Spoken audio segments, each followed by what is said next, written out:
All praises to Yahweh, Ba'ashem Yahweh Shai, Ba'ashem Rakah Kodash. Double honors to the apostles and the elders of Great Millstone, and Shalom to the elected nation of Israel. Now, most people that are following what's going on in the world, like Israelites anyway, we'd know and be aware of what's happening in Israel. But for those people that don't know, right, and don't know much about the Bible, right, does it match Bible prophecy? Does it match Bible prophecy that the Israelites would go through stuff like this, right, while in the land in the end days? That's for all you Christians out there, right? Does it match Bible prophecy that the Israelites would go through things like this in their land in the end days, right? Or does it say that the Israelites would get taken from everywhere else and brought back to their own land, right? Does it say that? Now, if some of you Christians out there want to say, okay, you want to try and change the prophecies around and make it be for your own way, right? Well, showing the Bible, right? These people that are in that land that are claiming to be the chosen, right? Surely they should confess then that this stuff's happening to them because they're sinning, right? They should say this stuff's happening to us because we've broke God's laws, because the stuff that we're doing in Tel Aviv ain't right. The reason how some of us are saying that we're non-practicing while others are saying that we do keep the laws, the ones that are not keeping the laws should be like, you know what? We're partly to blame for this because we ain't doing the right thing. All the dodgy stuff that they do in that land where they to do with circumcision, they should say, you know what? We ain't following that circumcision law, right? Because there ain't nowhere that says that your mouth's supposed to be involved in that process, right? That's off. But they're not gonna say that, right? They're not. None of them are gonna admit that this is happening to them because they're not doing the right thing. They're not going to admit that. They're not going to say, you know what, this is happening to us because of the Deuteronomy 20 curse. They ain't going to say that, right? They ain't going to say, okay, Deuteronomy 28 verse 15 says, if we don't do the commandments, then we're going to be cursed. They ain't going to say that. Deuteronomy chapter 28 and verse 15, but it shall come to pass, if thou wilt not hearken unto the voice of Yahweh thy power, to observe to do all his commandments and his statutes that which I commanded this day, that all these curses shall come upon thee and overtake thee. Right? They ain't gonna say that that's the reason why that's happening to them over there. They're not gonna say that. They ain't gonna say that that's what's happening to them because that ain't the reason why this is happening to them. The reason why this is happening to them is because of this, right? This is the reason why this stuff's happening to them. Obadiah chapter 1 and verse 1, the vision of Obadiah, which Yahweh power commanded concerning Edom, which is who they are. We have heard a rumor from Yahweh, and an ambassador is sent among the heathen. Arise ye and let us rise up against her in battle. Right? People are rising up against Edom in battle. Now, people say, oh, nah, but why would Edom be in the land of Israel? Okay. Well, you obviously ain't been looking. You obviously ain't been paying attention to the Bible prophecies, right? You obviously don't know what it's really talking about, all you Christians out there, right? You think you know, but because you're too proud, you ain't been given the ability to understand the scriptures. Ezekiel chapter 36 and verse 1. Also, thou son of man, prophesy unto the mountains of Israel and say, ye mountains of Israel, hear the word of Yahweh. Thus saith the Lord Yahweh, because the enemy have said against you, aha, even the ancient high places are ours in possession. Now, what are the ancient high places? The land of Israel, right? So because the heathen are boasting against the Israelites' enemy, which the Israelites' main enemy, when you think of the Israelites' enemy, you think of Edomites straight away, Idumeans, Esau, right?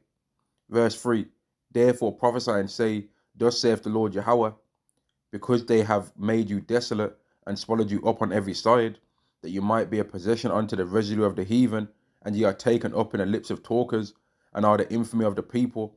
Therefore, ye mountains of Israel, hear the word of Yahweh.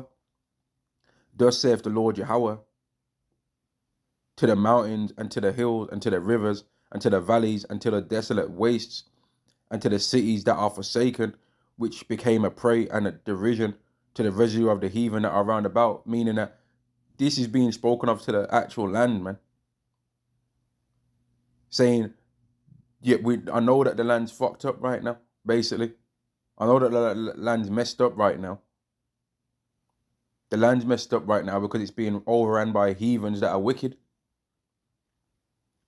Verse 5, therefore thus saith the Lord Yahweh, surely in the fire of my jealousy have I spoken against the residue of the heathen and against all Idumea, right, which have appointed my land into their possession with the joy of their heart, with the joy of all their heart, with despiteful minds to cast it out for prey. So the heathen are fighting over that land right now, and that's what we're seeing right now taking place right now. That's what's happening over there. Heathens fighting over a land that ain't theirs. Heathens fighting over a land that is not theirs, man. Verse 6, prophesy therefore concerning the land of Israel, and say unto the mountains, and to the hills, to the rivers, and to the valleys, thus saith the Lord Yahweh, behold, I have spoken in my jealousy and in my fury, because ye have borne the shame of the heathen, because the stuff that's been happening over there that don't get shown in the news has been wicked as hell, right? Has been wicked, man. This is the main time in history where there's hardly been any real Israelites in that land. So then the heathens have been able to do whatever they want to do over in there, man. And you know they've been doing a lot of madness that doesn't get shown on the news. You ain't going to read about that stuff on the news. Verse 7, therefore thus saith the Lord Yahweh, I have lifted up mine hand, sure that the heathen that are around, that are about you, shall bear their shame. And that's what we're seeing now, man. They're going to be shamed because people are going to start looking at it like, hang on, I thought you're supposed to be the chosen. How comes where is this in the prophecy then? All you Christians that follow the Bible, right? And you say that these people are the chosen. Show this in the Bible prophecies, man. Show it. I'm showing what I think using the Bible. You show what you think, man. Unless you can't, man. Unless you can't show it. Where does it say that this should be happening to the Israelites in the end times in their own land? Where does it say that? Isaiah chapter 2 and verse 2, and it shall come to pass in the last days that the mountain of Yahweh's house shall be established in the top of the mountains and shall be exalted above the hills, and all nations shall flow unto it. And many people shall go and say, come ye, and let us go up to the mountain of Yahweh, to the house of the power of Jacob, and he will teach us of his ways, and we will walk in his paths. For out of Zion shall go forth the law, and the word of Yahweh from Jerusalem. And he shall judge among the nations, and shall rebuke many people. So there shouldn't be no people rising up against them like this, because they should be the ones rebuking them and telling them, listen, man, live according to this way. You Ishmaelites are meant to be living according to this way. And the Ishmaelites would be like, yeah, whatever you say, because you're the chosen. It's been shown to me that you're the chosen. We're going to walk in your paths. For out of Zion shall go forth the law, and the word of Yahweh from Jerusalem. Is that what they're doing? Or are they saying, to hell with you guys, we want to do our own thing? Verse 4, and he shall judge among the nations, and shall rebuke many people, and they shall beat their swords into plowshares, and their spears into pruning hooks. Nation shall not lift up sword against nation, neither shall they learn war anymore. So that definitely ain't happening, because it's kicking off out there, right? People are getting sprawled out over there, man. People are getting sprawled all over the place out there, right? But are they going to say, oh, the reason why this is happening is because we've sinned, we're going off? Are they going to say that? Because I know that it says this in the Bible when the Israelites are in their blessed state, right? So let's see, right? Let's see, man. Because some people, really, Esau will be able to defeat these guys anyway, but they're going to need help from other people more than likely, right? But this is what it says. Deuteronomy chapter 28 and verse 1, and it shall come to pass, if thou shalt hearken diligently unto the voice of Yahweh thy power, to observe to do all his commandments which I commanded this day, that Yahweh thy power will set thee on high above all nations of the earth. So they're supposed to be on the top and not supposed to be in no fear, not supposed to be shook to do anything all the time. Right? Verse 7, Yahweh shall cause thine enemies that rise up against thee to be smitten before thy face. Right? They shall come up against thee one way and flee before thee 7 ways. Now, can Esau make people that rise up against them flee in 7 ways? Yes, he can. Right? So don't try and get hot on a hype if it turns out that these so-called Jews are able to defeat these Ishmaelites that are coming up against them right now. right? Don't be surprised, because they're Edomites that have got the blessing of the sword. But really, all of this stuff's going to keep getting worse and worse, man. It's going to keep getting worse and worse to where ultimately they don't end up winning. And it's going to get revealed that they are not the chosen, man. It's going to get revealed they are not the chosen, right? For all you people that think that you know the Bible, it's going to get shown that these people are not who they say they are, right? Obadiah chapter 1 and verse 2. Behold, I have made thee small among the heathen, thou art greatly despised. So don't try and make it like this is because the Israelites are going through their curses right now, because they ain't going to say that. Them people over there that are claiming to be the chosen are not going to mention Deuteronomy 28 for why this is happening. Neither are you Christians going to mention that. You're just going to mention whatever they say is the reason why it's happening. That anti-word, you know? Anti. That anti-thing. You're going to be saying it's that anti. Not the uncle. The anti. You know? A-N-T-I. That anti. Not the family member. The other anti, you know? You're going to be saying it's that anti-word. You know? Anti this, anti that, man. Verse 3. The pride of thine heart have deceived thee, thou that dwellest in the clefts of the rocks, whose habitation is high, that saith in his heart, who shall bring me down to the ground? Though thou exalt thyself as the eagle, and though thou set thy nest among the stars, thence will I bring thee down, saith the Lord Yahweh.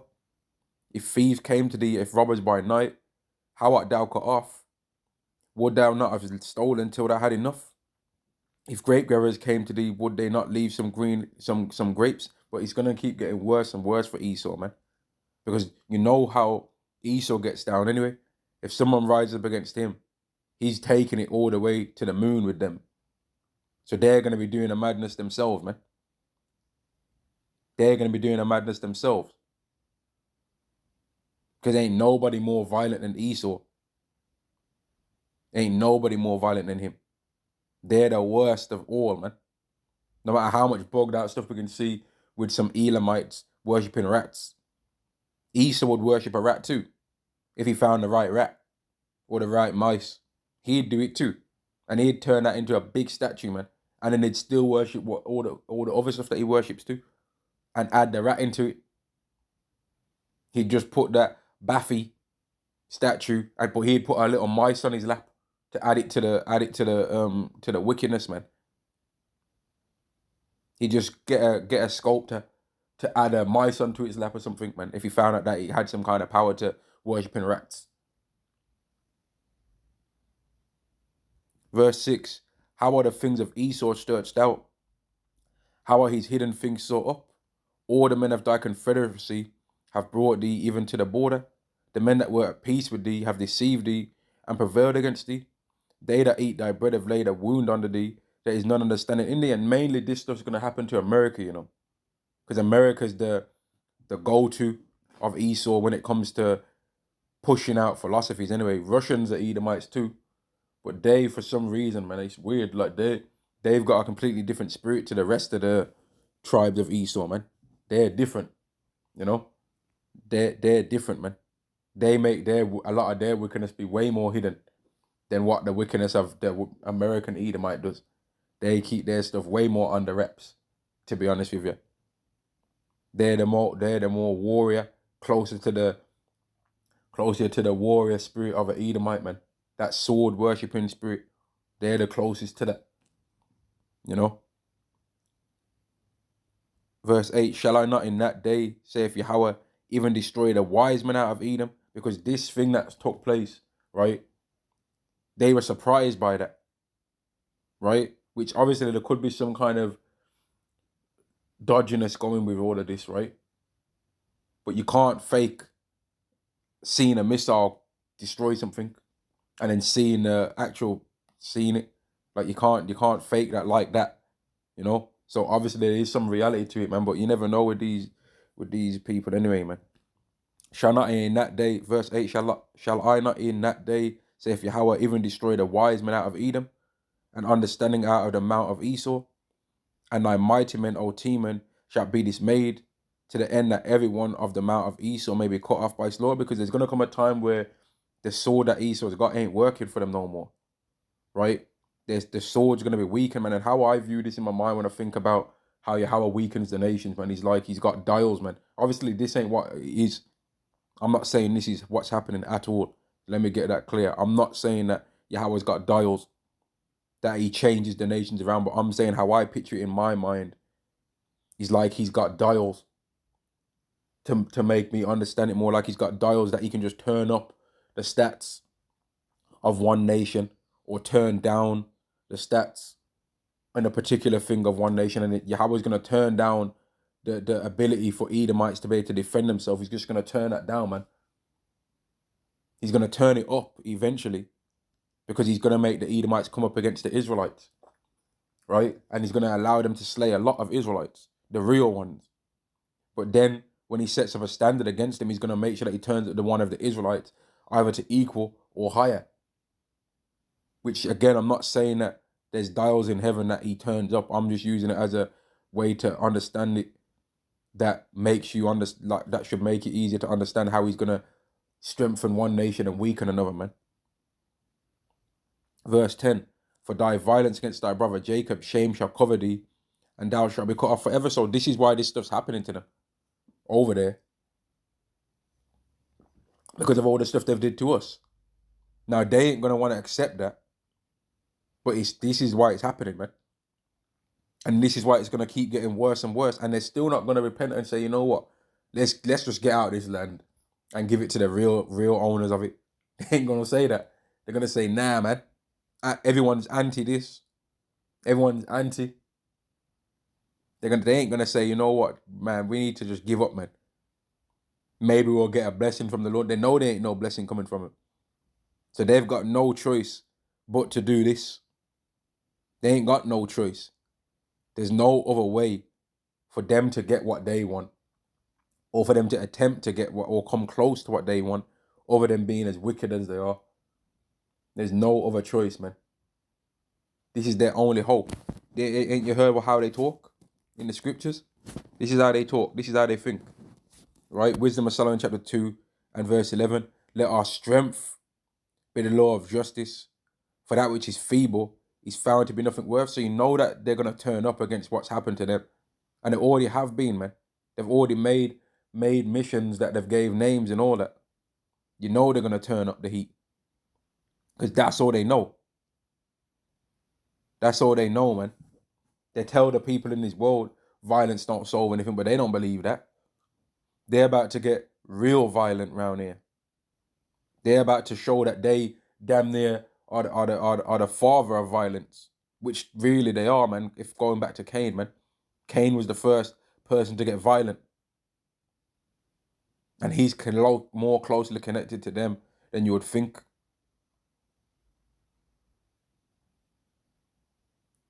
But anyway, I'm gonna end the video there, man. I just wanted to speak about how they ain't gonna say that this is happening to them because it's because of the curses, man.